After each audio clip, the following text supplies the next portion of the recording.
अल्हम्दुलिल्लाहि रब्बिल आलमीन वस्सलातु वस्सलामु अला रसूलिहिल करीम अम्मा बाद फ़अऊज़ु बिल्लाहि मिनश शैतानिर रजीम बिस्मिल्लाहिर रहमानिर रहीम रब्बिश्रह ली सदरी व यस्सिर ली अमरी वहलुल उक़दतम मिन लिसानी यफ़क़हू क़ौली। अल्हम्दुलिल्लाह, इल्म मिरास की आज दूसरी क्लास है। हदीस पाक में है, रसूल करीम सल्लल्लाहु अलैहि वसल्लम ने इरशाद फरमाया, जिसका मफ़हूम ये है, मोमिन का एक मसला सीखना साल भर की इबादत से बेहतर है और हजरत इस्माईल अलैहिस्सलातु वस्सलाम की औलाद में से एक गुलाम को आज़ाद करने से भी बेहतर है। अल्लाहु अकबर हो कबीरा। अंदाज़ा करें कि इल्म दीन के हवाले से सिर्फ एक मसला सीखना पूरे साल भर की इबादत से बेहतर फरमाया, बराबर भी नहीं फरमाया, फरमाया बेहतर है। और अल्लाह के फजल व करम से हम अल्लाह की तौफीक से इल्म मिरास बाकायदा एक पूरा कोर्स करने जा रहे हैं, जिसमें एक नहीं सैकड़ों मसाइल इंशाअल्लाह अल्लाह ताला की फजल व करम से सीखने की तौफीक नसीब होगी। तो कितना बड़ा खजाना इल्म का, आखिरत का, सवाब का हाथ आएगा, हम तसव्वुर नहीं कर सकते। अल्लाह ताला हम सबको इस्तिकामत के साथ इल्म दीन सीखने, समझने, इखलास के साथ इसको आगे पहुंचाने की भी तौफीक अता फरमाए। इल्म मीरास के हवाले से चंद एक इस्तिलाहात जो हैं सबसे पहले हम यहाँ देख लेते हैं, ताकि आगे जब ये इस्तेमाल हो तो मसला ना हो। सबसे पहले एक टर्मिनोलॉजी, एक इस्तिलाह इस्तेमाल होगी बार बार, जो है वो तरीका। तरीका किसको कहते हैं? वो माल जो मरने वाला छोड़ जाता है। तर्का, तर्क किया हुआ, छोड़ा हुआ, यानी मरने वाला अपने पीछे जो माल छोड़ जाता है उसको तर्का कहते हैं। अब इस तर्का में उसका हर किस्म का माल शामिल है। उसके पैसे, उसका सोना चांदी, बैंक बैलेंस, उसकी फैक्ट्रियां, उसके घर कारोबारी, जो भी उसके दुकानें थी, जमीनें थी, गाड़ी, उसके कपड़े, उसकी घड़ी, उसका मोबाइल, ईच एंड एवरीथिंग, जिसको भी आप माल कहें वो सब का सब उसका तर्का बन जाएगा। उसके जूते, उसकी जुराबें, जो कुछ भी, जिन जिन चीजों का मरने वाला मालिक था, उसके मरने के बाद वो सब का सब तर्का कहलाएगा, छोड़ा हुआ माल। अगर आप इस तर्का पर, इसको गौर करें, इस लफ्ज पर, तर्का, छोड़ा हुआ माल, तो इसमें आपको एक बड़ा ही अहम मसला यहाँ हल होता नजर आएगा। वो ये कि ये मुआशरे में देखा जा रहा है कि बच्चे अपने वालिदैन से उनकी जिंदगी में ही हिस्सा मांगना शुरू कर देते हैं कि जी आप हमें हमारा हिस्सा दे दें, इस घर में से हमारा हिस्सा दे दें। वालिद साहब जिंदा है तो उनके हिस्से उनसे मांगना शुरू कर देंगे, भाई इस फैक्ट्री में से वालिद साहब हमारा हिस्सा निकाल दें, आप अपने घर में से हमारा हिस्सा निकाल दें। वालिदा हयात है तो उनसे मांगना शुरू कर देंगे कि आप फिर इस घर में जो उनका, जिनकी मालिका है, हमारा हिस्सा इसमें से निकाल दें। तो याद रखें कि जो बंदा जिंदा है उसका माल तो तर्का बना ही नहीं, उसने तर्क किया ही नहीं। तो जब उसने तर्क किया ही नहीं तो उसमें हिस्सा कहां से आ गया? हिस्से तो तर्के में से बनते हैं। और जब एक बंदा खुद जिंदा है तो जिंदा बंदे का माल तर्का कैसे बन गया? जब तर्का नहीं बना तो इसका मतलब ये है कि ये जो हमारे यहाँ एक रिवाज चल पड़ा है कि बच्चे अपने वालिदैन की जिंदगी में ही उनसे हिस्सा मांगना शुरू कर देते हैं, इसकी कतन कोई गुंजाइश नहीं है शरीयत मुताहरा में। मैं अपने माल का मालिक हूं, मेरी कार मेरी है, मेरा घर मेरा है, मेरी दुकान मेरी है। अब एक बंदा, मिसाल मैं आपको दूं, एक बंदा पड़ोस से उठ के आके कह दे कि भाई आप मुझे अपनी इस कार में से हिस्सा निकाल दें, भाई आपका कैसे हिस्सा आ गया? कार तो मेरी है। इसी तरह जब वालिद साहब खुद जिंदा हैं, वो अपने घर के मालिक हैं, अपनी कार के मालिक हैं, दुकान के मालिक हैं, फैक्ट्री के मालिक हैं, जिन जिन चीजों के वो मालिक हैं वो खुद मालिक हैं, वो खुद जिंदा हैं। लिहाजा जब वो खुद जिंदा हैं तो उनकी प्रॉपर्टी में किसी बच्चे का एक रुपया नहीं तरका हिस्सा बनता। हिस्से बनते हैं मरने के बाद, जब माल तरका बन जाता है, जब माल तर्क कर दिया जाता है तो हिस्से बनते हैं, जिंदगी में हिस्से नहीं बनते। इंशाल्लाह मैं आगे इसको दोबारा रिपीट करूंगा ताकि मसला अच्छी तरह समझ आ जाए। खुलासा कलाम ये है कि जो लोग अपने वालिदैन की जिंदगी में ही हिस्से मांगना शुरू कर देते हैं वो बहुत बड़ी गलती पर हैं। उनका 1 रुपए का भी उसमें हिस्सा नहीं है। क्यों? क्योंकि वो तरका बना ही नहीं है, वो तो अपने माल के मालिक है, वो तो जिंदा है। जिंदे के माल में कहां से तरका हिस्सा आ गया? उम्मीद है ये मसला आप समझ गए होंगे। दूसरी इस्तिलाह जो है वो है मूरिस। मूरिस, मूरिस किसको कहते हैं? तरका छोड़ के मरने वाला। तरका छोड़ के मरने वाला, छोड़कर मरने वाला या वाली, यानी जो फौत हुआ है और जिसका तरका अब हमने बांटना है, उसको, फौत होने वाले को मूरिस कहते हैं। और तीसरा है वारिस, तरका पाने वाला। तरीका पाने वाला, यानी मूरिस के फौत होने के बाद जो तरका होगा वो जो शख्स पाएगा या जो अफराद पाएंगे उनको वारिस कहते हैं। ये 3 टर्मिनोलॉजीज हैं, इसका ज़हन में रखना जरूरी है। तरका छोड़ा हुआ माल, जो मरने वाला अपने पीछे छोड़ जाता है। मोरिस वो शख्स जो मरा है, जिसने अपना तरका छोड़ा है। वारिस वो शख्स जो तरका पाएगा, जिसको इसमें से हिस्सा मिलेगा। तो ये टर्मिनोलॉजीज थी जिसका ज़हन में रखना जरूरी है। याद रखें कि जब एक शख्स इस दुनिया से पर्दा कर जाता है, यानी फौत हो जाता है, बड़ी अहम चीज है, इसको आपने तवज्जो से सुनना है। जब एक शख्स इस दुनिया से चला जाता है, फौत हो जाता है, तो शरीयत मुतहरा जिंदों पर सिर्फ 2 काम लाजिम करती है। जिंदों पर सिर्फ 2 काम, सिर्फ 2 काम लाजिम करती है। तीसरा कोई काम जिंदों पर लाजिम नहीं किया जाता शरीयत मुतारा की तरफ से। सिर्फ 2 काम लाजिम, सिर्फ 2 काम। कौन कौन से? एक तो ये कि मरने वाले का जिस्म हमारे पास मौजूद है, और दूसरा वो जो माल छोड़ गया है, यानी तरका।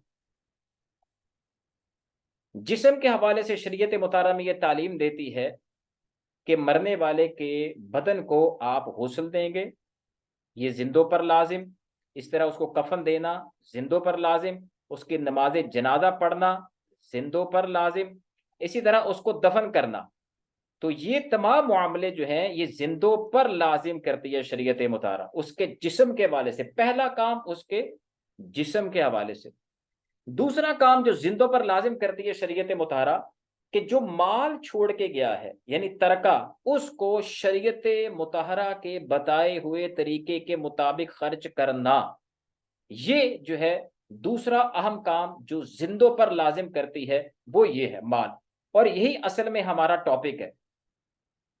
ये तरका जो है यानी माल, इसको किस तरह तकसीम करना है, असल ये हमारा टॉपिक है। ये हमारा मौजू नहीं है। हमारा पूरा का पूरा विरासत का मौजू ही उसका माल है, कि माल जो है मरने वाले का, उसको कहां कहां हम खर्च कर सकते हैं, कौन कौन शख्स वारिस होंगे, कौन कौन से अफराद महरूम होंगे, और जो वारिस बन रहे हैं उनको कितना कितना हिस्सा मिलेगा। ये सारी बहस जो है हमने इस बाब में यानी इल्म मिरास में हमने ये सारी बहस करनी। असल मकसद ये सीखना है।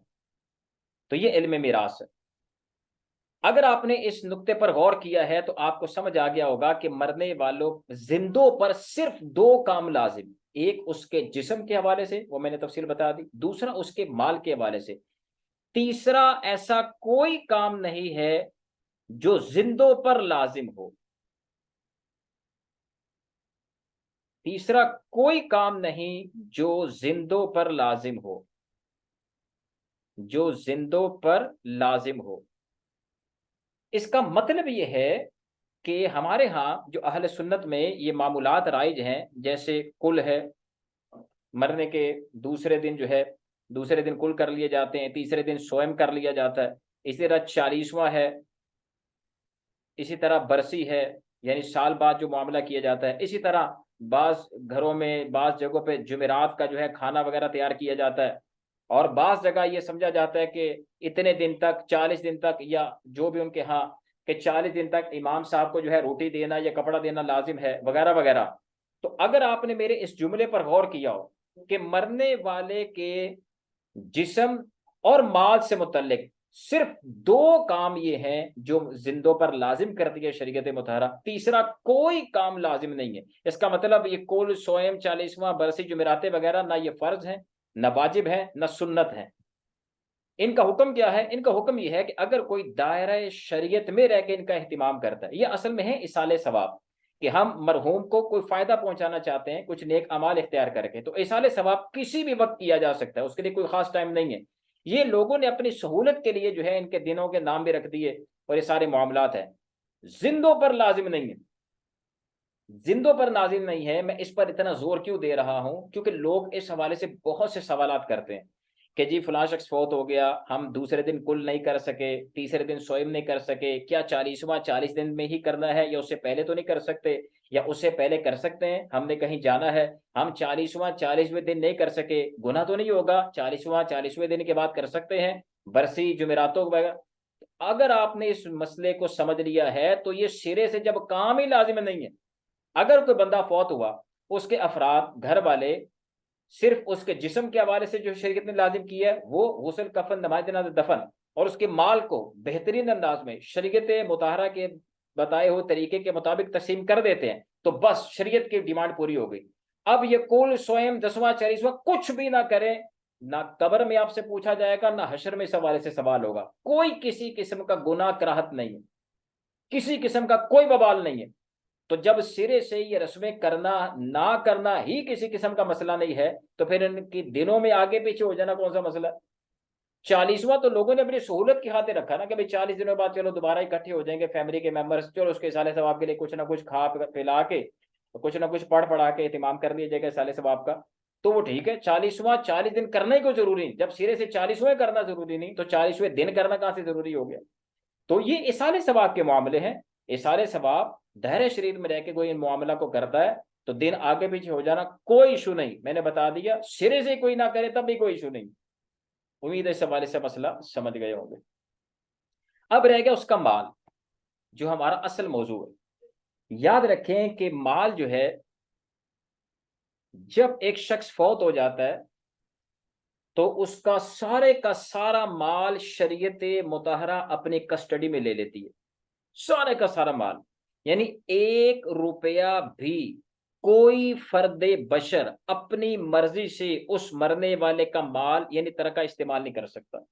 इतना सख्त किस्म का पहरा शरीयत मुताहरा ने दिया, अंदाजा कर। 1 रुपया भी, कितना ही करीबी रिश्तेदार हो, जैसे बाप फौत हुआ, बेटा बेटा चाहे कि मैं अपनी मर्जी से इस माल को खर्च कर लूं, 1 रुपया भी अपनी मर्जी से खर्च नहीं कर सकता। सारे का सारा माल शरीयत मुताहरा अपनी कस्टडी में ले लेती है, अपनी हिफाजत में ले लेती है। मरते ही जैसे ही शख्स फौत हुआ तो समझ लें कि सारे का सारा माल शरीयत मुताहरा अपनी हिफाजत में ले लेती है। और अब खुद बताती है शरीयत कि इस माल को आपने कहां कहां कहां खर्च करना है। एक बात। दूसरी बात यह है, दूसरा इसमें नुक्ता यह है कि सबसे पहले तो शरीयत ने सारे माल को अपनी कस्टडी में ले लिया, अपनी हिफाजत में ले लिया। दूसरा यह है कि उसके माल से फौरन 4 तरह के हुकूक जो है वो बिल तरतीब उससे वाबस्ता हो जाते हैं। किसी शख्स के मरते ही फौरन 4 तरह के काम जो है, 4 तरह के हुकूक कह लें, 4 तरह के हुकूक बिल तरतीब वो उसके माल से वाबस्ता हो जाते हैं। बिल तरतीब यानी तरतीब के साथ, ये बड़ी अहम चीज है, बिल तरतीब। उसमें बाकायदा तरतीब है इन 4 कामों में। 4 तरह के हकूक जो है बिल तरतीब उसके माल से वाबस्ता हो जाते, यानी तरके से वाबस्ता हो जाते।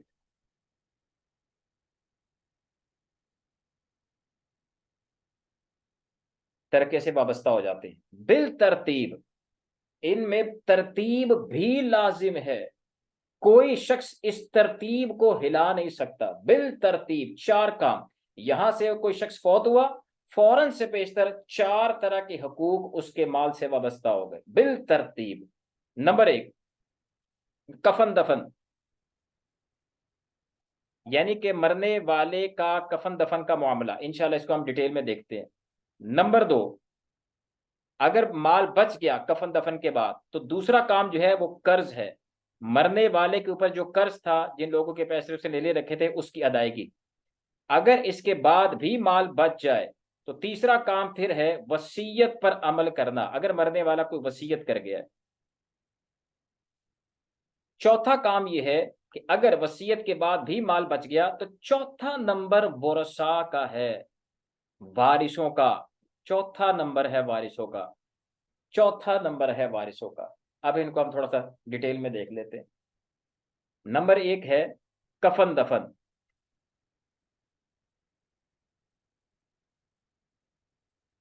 ये आप साथ साथ नोट करते रहेंगे तो इंशाल्लाह आपके नोट्स बन जाएंगे और आप आगे बड़ा आसानी से इंशाल्लाह सिखा सकेंगे। कफन दफन, शरीयत मुतारा ये तालीम देती है कि जब कोई शख्स फौत हुआ तो उसी के माल से, उसके गुस्ल से लेकर दफन होने तक, दफन होने तक जितना खर्चा आएगा, जितने अखराजात होंगे, सुन्नत के मुताबिक, सुन्नत के मुताबिक वो सब के सब मरने वाले के माल से अदा किए जाएंगे। उसको गुस्ल अगर दिया, अगर वह गुस्ल लेने वाले ने, देने वाले ने उसको पैसे लिए, उसके अदायगी। इसी तरह कफन जो माल का आएगा उसके पैसे। इसी तरह अगर कब्रिस्तान दूर है तो उसके लिए अगर सवारी की जरूरत पेश आ गई तो उसके पैसे। और इसी तरह अगर कब्र जो है वो पैसों की मिलती है, खुदवानी पड़ती है, तो उसके पैसे। ये सारे अखराजात सुन्नत के मुताबिक जो है ये मरने वाले के माल से अदा किए जाएंगे, सुन्नत के मुताबिक। इसका मतलब ये है कि अगर कोई इन कामों से हट के कोई काम करना चाहता है जो सुन्नत से हट के है, जैसे बाज बेवकूफ किस्म के लोग चटाई खरीद लेते हैं कब्र में रखने के लिए, तो याद रखे कि ये चटाई जो है ये कोई शरई जरूरत नहीं है, बल्कि ये माल का जाया करना है। अगर किसी ने चटाई खरीदी, इसी तरह फूल खरीद लिए जाते हैं कब्र पर डालने के लिए। इसी तरह गुलाब का अर्क, गुलाब का अर्क भी डाल ले लिया जाता है इस नियत से कि चलो कब्र में इसके छिड़क दिया जाएगा। गुलाब का अर्क भी, ये बहरहाल डालना जायज है, लेकिन अभी हम जो चीज समझ रहे हैं उसको समझ लेते हैं कि अगर किसी ने चटाई खरीदी, फूल खरीदे, गुलाब का अर्क खरीदा, तो ये सब के सब जो बंदा खरीदेगा वो अपने पैसों से खरीदेगा। मरने वाले के माल से आप ये पैसे नहीं निकाल सकते, क्योंकि ये सुन्नत से हटके चीजें हैं। अगर कोई फूल खरीदता है तो वो अपने पैसों से खरीदेगा, अगर किसी ने गुलाब का अर्क खरीदा है तो अपने पैसों से खरीदेगा। इसी तरह चटाई वगैरह है तो ये तो वैसे जो है पैसे जाया करना है, ये तो वैसे ही मकरूह है, इसकी तो वैसे ही इजाजत नहीं है।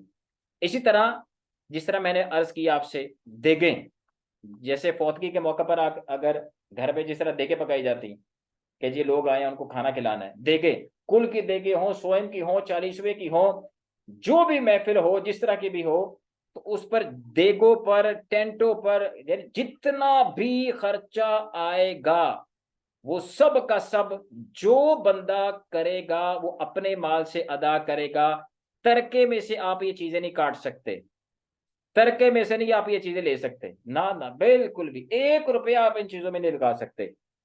कि घर का फर्ज जो है वो कहे चलो जी मैंने देखो पे, कुल पे इतनी देखो पे पैसे लग गए थे और ये 40वें इतने पैसे लग गए, अब जो माल बच के है अब हम वापस में तकसीम कर लेते हैं, नहीं। बल्कि जिसने खर्च किया है वो अपने पल्ले से इनको अदा करेगा। हाँ, अगर मिसाल के तौर पर मरने वाले के 3 बेटे थे, तीनों ही जवान यानी बालिग थे, उन तीनों ने ये डिसाइड कर लिया कि चूंकि हम ही तीनों वारिस और वारिस है कोई नहीं, लिहाजा इन चीजों पर अखराजात कर लो, उसके बाद हम आपस में इसको डिसाइड कर लेंगे, जो भी बचेगा उसको हम आपस में तकसीम कर लेंगे। ये हो सकता है कि जब आपस में जिन जिन लोगों को हिस्सा मिल रहा है वो खुद इस पर जो है पैसे खर्च कर दें, तो वो ठीक है। लेकिन यहां एक इंतहाई अहम मसला याद रखें कि जो नाबालिग बच्चा है, नाबालिग बच्चा, और इसी तरह मजनून यानी पागल,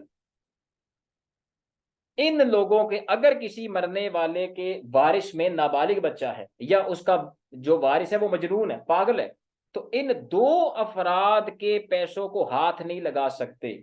जो इनका तरका में हिस्सा बनेगा वो इनको पूरा पूरा दिया जाएगा। इनके माल में से 1 रुपया भी नहीं आप काट सकते। यहां तक कि अगर ये इजाजत भी दे दें, इजाजत दे दें कि हम आपको इजाजत देते हैं, आप हमारे माल में से भी जो है इन देखो पे पैसे लगा दें, हरगिज नहीं, हरगिज नहीं। क्यों? क्योंकि नाबालिग और मजनून, इनके तोहफे तहाइफ सदकों पर शरीयत ने पाबंदी लगाई हुई है। नाबालिग किसी को तोहफा नहीं दे सकता। इसी तरह जब तोहफा नहीं दे सकता, सदका नहीं दे सकता, मजनून का भी यही हुक्म है। तो ये इजाजत भी नहीं दे सकता कि आप मेरे माल से ये देगो पे पैसे लगा दें, नहीं। जो नाबालिग का हिस्सा है वो पूरे का पूरा इसको दिया जाएगा। इसी तरह मजनून अगर है कोई वारिस, उसका हिस्सा पूरे का पूरा दिया जाएगा। ये लोग इजाजत भी दे दें तब भी इनके हिस्सों से आप कट नहीं कर सकते, इनका हिस्सा काट नहीं सकते कि देखो पे लगा दिया, कैटरिंग पे लगा दिया, बिल्कुल भी। उम्मीद है यहां तक तो एक मसला आप समझ गए होंगे कि गुस्ल से लेकर दफन तक जो सुन्नत के मुताबिक अखराजात होंगे वो मरने वाले के माल से अदा किए जाएंगे। एक्स्ट्रा जो भी अखराजात होंगे, जो करेगा वो अपने पल्ले से करेगा। अच्छा, इसमें एक ये मसला भी याद रखें कि अगर कोई रिश्तेदार ये चाहे, अगर कोई रिश्तेदार ये चाहे कि मैं अपने पैसों से कफन दफन का मामला कर दूं, जैसे बाप फौत हुआ, बेटा ये चाहता है कि ये सादत मैं हासिल करना चाहता हूं कि जितना भी इन पे अखराजात आएंगे वो मैं अपने पैसों से करना चाहता हूं, तो ठीक है, कर सकता है, इसकी इजाजत है, जायज है। इसी तरह कोई और रिश्तेदार है, वो ये चाहता है कि जी कफन मैं अपने पैसों से देना चाहता हूँ, कब्र के पैसे मैं दे देता हूँ ताकि शहादत मुझे हासिल हो जाए, तो ठीक है, ये किया जा सकता है, इसकी इजाजत है। एक और मसला याद रखें कि बीवी के कफन दफन के जो मसारिफ हैं वो शोहर पर लाजिम है। बीवी के कफन दफन के जो अखराजात होंगे वो शोहर पर लाजिम है, शोहर पर वाजिब है, शोहर पर वाजिब है। तो ये शोहर अपने पैसों से बीवी के कफन दफन का जो सुन्नत के मुताबिक होंगे वो अखराजात करेगा। इसमें आखिरी मसला बस ये याद रखें कि अगर अगर मरने वाले ने माल ही ना छोड़ा हो, अगर मरने वाले ने माल ही ना छोड़ा हो,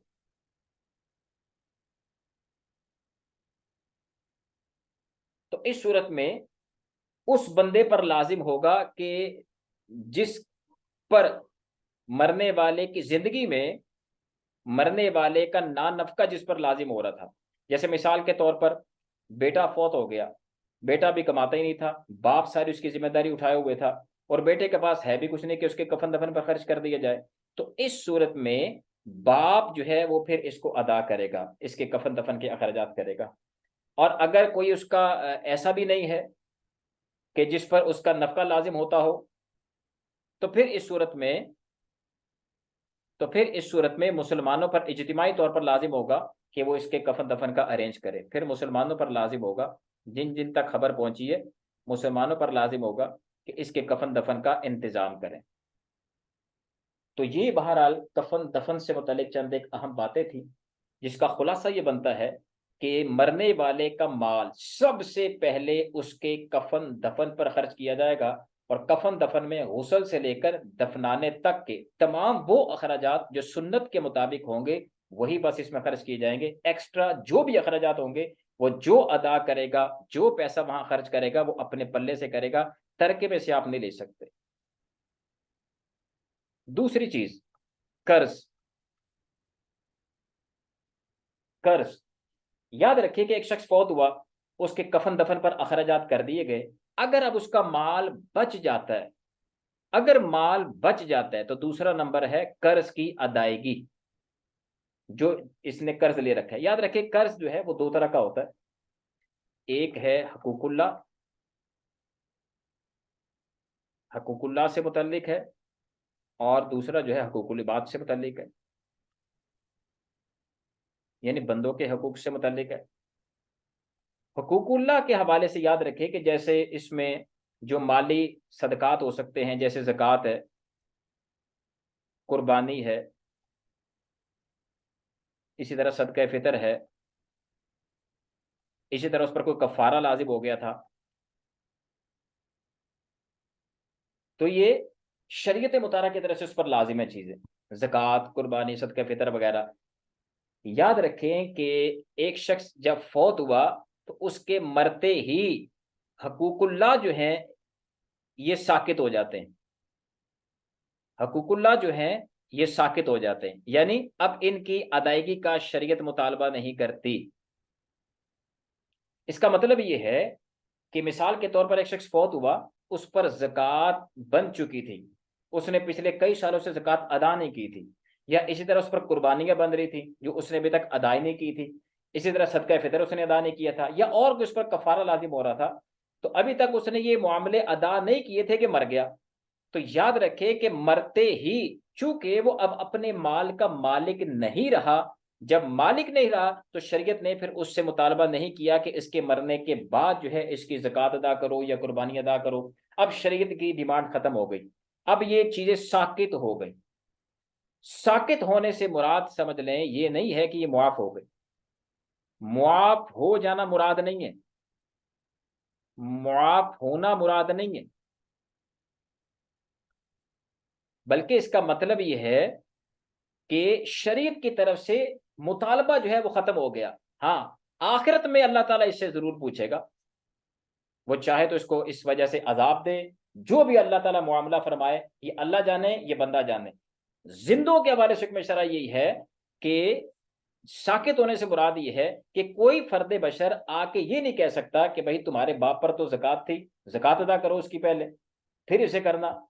या कोई आके ये कहना शुरू कर दे भाई तुम्हारे बाप ने तो इतने अरसे से कुर्बानियां नहीं की थी, उस पर इतनी कुर्बानियां बनती हैं, पहले उसका कुर्बानी का मामला करो, उसके पैसे निकालो, फिर बाद में जो है हिस्से वगैरह करना। नहीं, कोई इसकी डिमांड नहीं कर सकता, क्योंकि मरते ही ये चीजें साकित हो गई, हकूकुल्लाह साकित हो जाते हैं, हकूकुल्लाह साकित हो जाते हैं, यानी इनकी डिमांड नहीं रहती। हाँ, उसका जवाबदेह है वो बंदा रहेगा, वो आखिरत में अल्लाह ताला जो उसके साथ फैसला फरमाए सो फरमाए। हाँ, इसके जवाज की सूरत उलमा ने लिखी, इसके जवाज की सूरत उलमा ने लिखी है, जवाज की सूरत उलमा ने लिखी है। एक तो ये है कि अगर मरने वाला वसीयत कर गया, मरने से पहले वसीयत कर गया, वसीयत कर गया कि भाई मैं ज़कात अदा नहीं कर सका तो मेरे जो है माल से ज़कात अदा कर देना, या मेरे ऊपर इतनी कुर्बानियां थी तो ये जो है कुर्बानियां अदा कर देना। अगर मरने वाला वसीयत कर गया तो अब जिंदों पर वाजिब हो जाता है उसकी वसीयत पर अमल करना।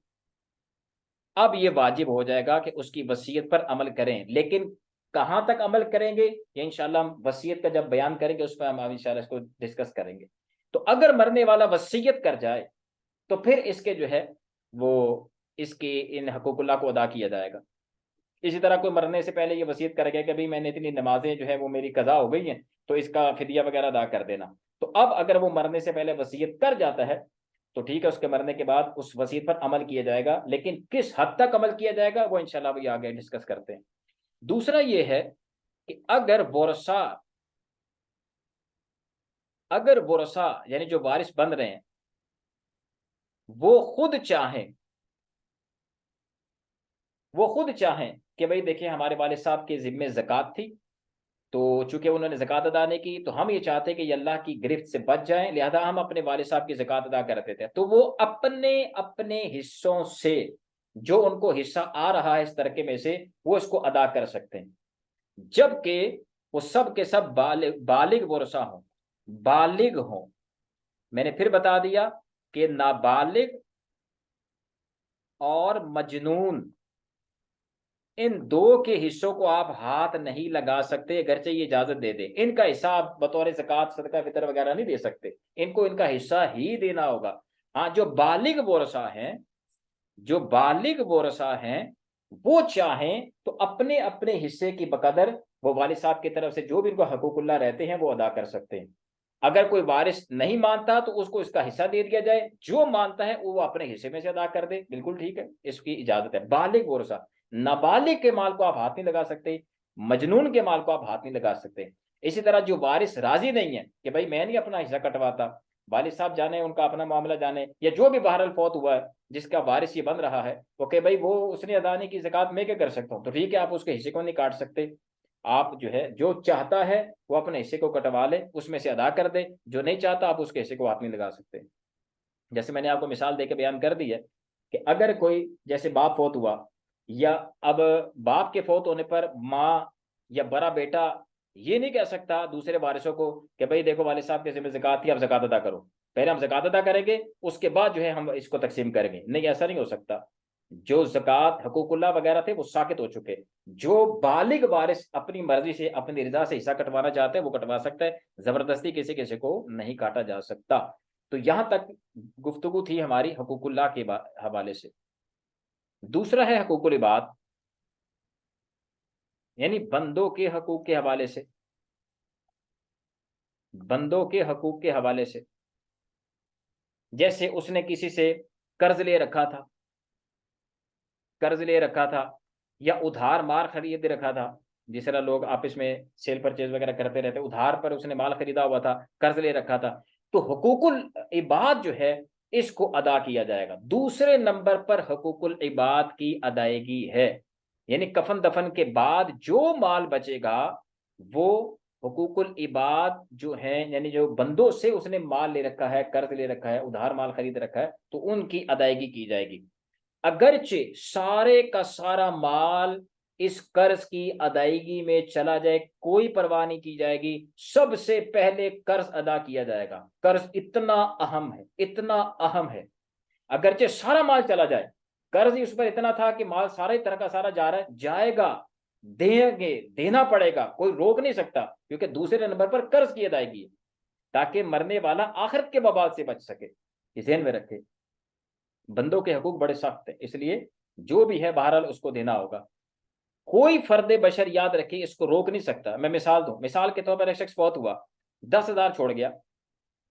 अब उसके वारिसों में लोग कह रहे हैं कि जी भाई इस पर, और इस पर 10,000 ही कर्ज था, ये इसको चले बढ़ा लें, लाख रुपया छोड़ गया, लाख ही कर्ज था।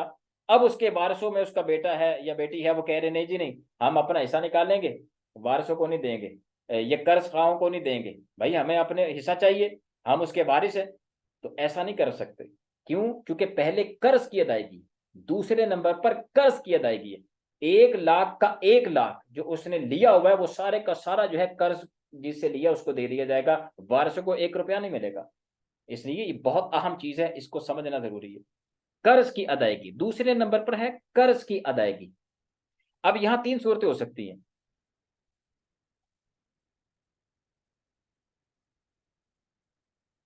कर्ज से मुतल्लिक जो है वो 3 सूरतें हो सकती हैं। नंबर 1 ये है कि तरका ज्यादा है और कर्ज कम। तो ठीक है, मिसाल के तौर पर 1,00,000 जो है वो छोड़ के गया है, तरका है, और कर्ज उस पर फकत 20,000 था या 50,000 था। तो ठीक है, 20,000 का 20,000 या 50,000 का 50,000 हम उसको दे देंगे, पूरा का पूरा अदा कर देंगे कर्ज। दूसरी सूरत यह है कि तरका और कर्ज बराबर बराबर है, यानी जितना कर्ज छोड़ के गया है उतना ही तरका छोड़ गया है, तो सारे का सारा माल जो है वो बतौर कर्ज दे देंगे। जैसे 1,00,000 छोड़ के गया और 1,00,000 ही उस पर कर्ज था, तो ठीक है, सारे का सारा जो है कर्ज खाहों को दे दिया जाएगा, वारसों के लिए कुछ नहीं बचेगा। तीसरी सूरत यह है कि तरका कम है और कर्ज ज्यादा छोड़ गया, कर्ज ज्यादा है। अब ये मसला है, इस तीसरी सूरत में, इस तीसरी सूरत में कि कर्ज ज्यादा और तरका कम। अब इसकी आगे उलमा ने मजीद 2 सूरतें बयान कर दी हैं। एक यह है कि कर्ज सिर्फ एक ही बंदे का है, कर्ज एक ही बंदे का है, या दूसरी सूरत यह है कि एक से जायद अफराद का है।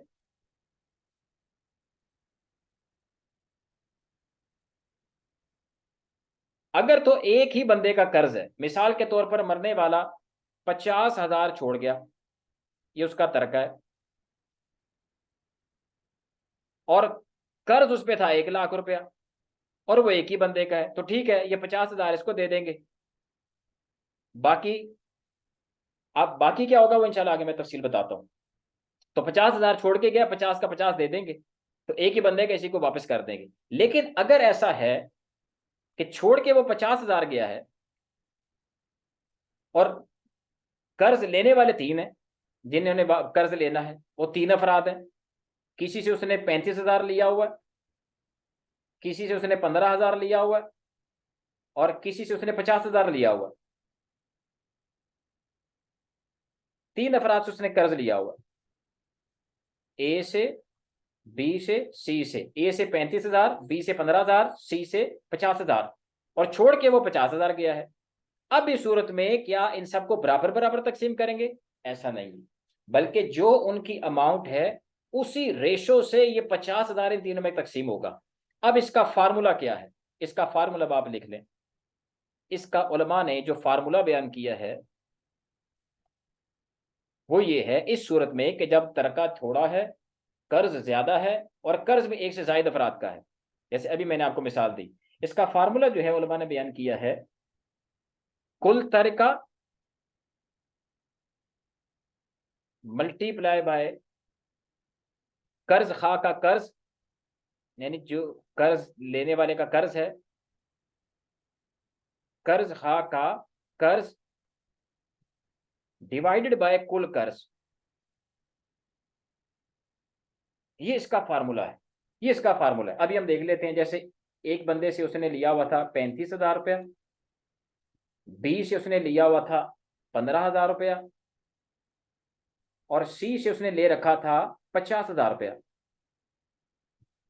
और तरका जो है वो छोड़ के गया है 50,000। तरका जो है 50,000 छोड़ के गया है। अब हम इसी जो है फार्मूले से यहां इसको देखेंगे। सबसे पहले हम ए का निकाल लेते हैं। कुल कर्ज कितना उस पर? 1,00,000। 50 और 35 और 15, ये कुल कर्ज कितना उस पर? 1,00,000। तो 1,00,000 हम इसको नीचे लिख लेते। कुल तरका कितना छोड़ के गया है? 50,000। मल्टीप्लाई बाय, सबसे पहले ए की कितनी अमाउंट है? 35,000। अगर आप इसको मल्टीप्लाई करेंगे 35 को 50 से और डिवाइड कर देंगे 1,00,000 पर, तो आपके पास जो जवाब आया वो है, आपके पास जो जवाब आया वो है 17,500। 17,500 ये ए को हम दे देंगे। इसी तरह अगर हम बी का देखें तो बी का कर्ज है 15,000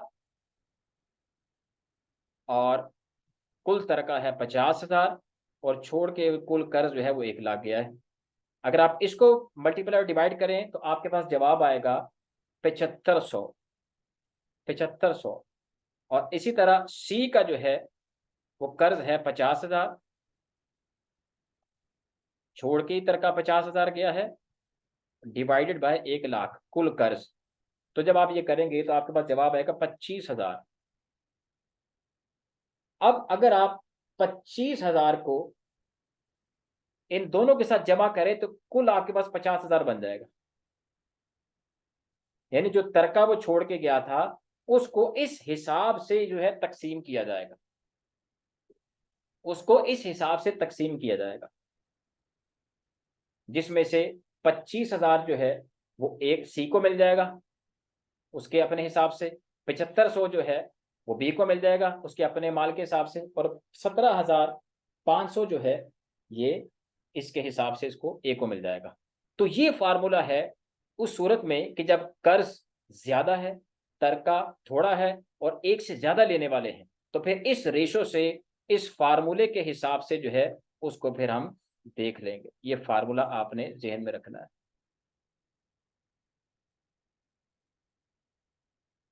अब इस कर्ज के हवाले से ये मसला याद रखें कि जिस तरह मैंने पहले बताया है कि जो बाकी रह गया, यानी जो जो अमाउंट दी जा सकती थी वो तो हमने दे दी,